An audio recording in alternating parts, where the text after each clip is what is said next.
Hello, everyone, and welcome to ROKStudios. I'm Stan Miller. I'm the PR and Analyst Relations Manager for Rockwell Automation in the EMEA region, and I'm joined today by Michael Sweet. Michael is the Director of New Energy at Rockwell Automation. Michael, welcome to the studio. Thanks. Glad to be here. So, Michael, today we're here to talk about how automation helps you save energy across your entire supply chain. I think this is a great topic. So, getting into it, what's the first step for companies aiming to automate their operations? So again, in the beginning, you need to understand where you're at. So because energy, why you would ask yourself, why does anybody care? Because energy, regardless of decarbonization or anything else, is a variable cost that goes directly to the bottom line. So everyone is always concerned about energy and understanding what they're doing. So the critical first step is to measure where you're using energy, how you're using energy, and then you can take that data and you can use it to inform decisions in the future on where you want to put your focus, where do you want to put your investment, where you'll get the best ROI for those energy investments. Okay. So, talking about data, how does gathering data help drive greater levels of energy efficiency and sustainability?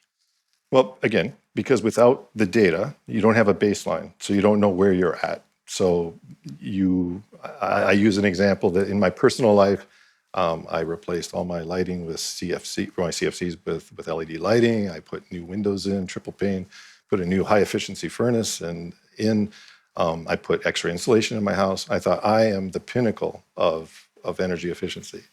And then when I actually looked at my energy bill, I was horrified to discover that none of that, I was the worst of the worst if I looked at per capita energy use in the top 3 users. So I think that getting the data, getting the baseline, I think we have a perception of how we're doing. And then the reality can be very different from that perception. So without the data, we can actually not be working on the right things. And that's why you would collect the data. Such an important perspective. Okay, thank you for that. From your experience with customers, how are automation and AI helping them optimize their energy use? So I've seen customers use automation and AI in a number of ways. So if we think about in an enterprise, an industrial customer, typical Rockwell customer, they worry about energy from a cost standpoint. But if you think about it, energy is also a leading indicator of maybe process waste, which goes to the bottom line as well. Process deviation, another thing that can lead. So when you have energy data, the thing about using AI and the energy data is to understand that that same data can be used in different contexts. Let me give you an example. So I can have energy data that says you're using 500 kilowatts. So that piece of data I can put into the context of my energy savings program, how I want to reduce my energy cost. I can use that same 500 kilowatts and say, this is the standard process. So when my process is working normally and optimally, this is the amount of energy I use. If that changes, it could be a leading indicator that my process is trending out of control. Thirdly, I can use that same piece of energy in a different context that says, when the energy spikes on this tool, it could mean the tool is beginning to fail. So I can use it as a leading indicator for predictive maintenance. So that's a great example of once you get the underlying data, you can apply different contexts to the very same data and cover your entire enterprise. So it's convenient. Wow, several examples. Okay, clear. Can automation facilitate energy efficiency gains across the entire supply chain? Help us understand. Yes. So I think that the best way to think about that and how I've been thinking about it as we begin to understand the requirements for Scope 3 reporting, we will be able to use that data that we get from our own operation plus our suppliers' operations to make choices in things like transportation, sourcing parts. So when I look at my enterprise as a whole, and I think, how do I reach my sustainability goals?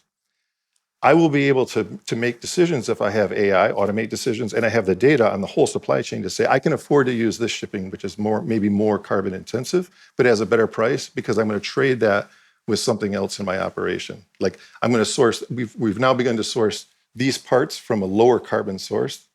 So now I can say, so you'll be able to optimize your entire operation around the picture of carbon intensity and your goals for your overall enterprise. That was really helpful in connecting some of the dots that we're talking about. All right, so looking ahead, how do you envision the intersection of automation, energy efficiency, and sustainability? That's a good question. I think that in the context that we've been talking about of automation and energy efficiency to basically achieve carbon neutrality goals, which is kind of what the world is working on at the moment. I think that it's a very complex problem, obviously. It's not going to be solved by a single technology or a single strategy. I think that to make the progress that we need, we're going to have to find ways to make fossil energy production cleaner and with lower emissions. We're going to have to remove carbon that we've already put into the atmosphere. We're going to have to use energy optimization and slow the growth of energy consumption and get more efficient. And lastly, we're going to have to bring new sources of green energy online at scale. We have to do all of those things. So I think that when you think about the solutions and what digitization and automation does, what it does allow is all of those things to work together as individual units and together as a system. This is what the future is. This is the only way it will work. These types of solutions are also trending to be smaller and more distributed. So you won't see, like maybe central power plants. You'll see more smaller, more distributed renewable energy sources. By very definition, that kind of distributed system requires more sophisticated controls to make it act as a whole. So I think that's kind of the intersection. Sustainability is part of so many discussions when it comes to automation, digital transformation across all of our customers. So I think this has been very enlightening. So thank you for joining us in the studio today. Thank you. And thank you for watching. If you'd like to learn more about industrial automation and digital transformation, visit www.rockwellautomation.com.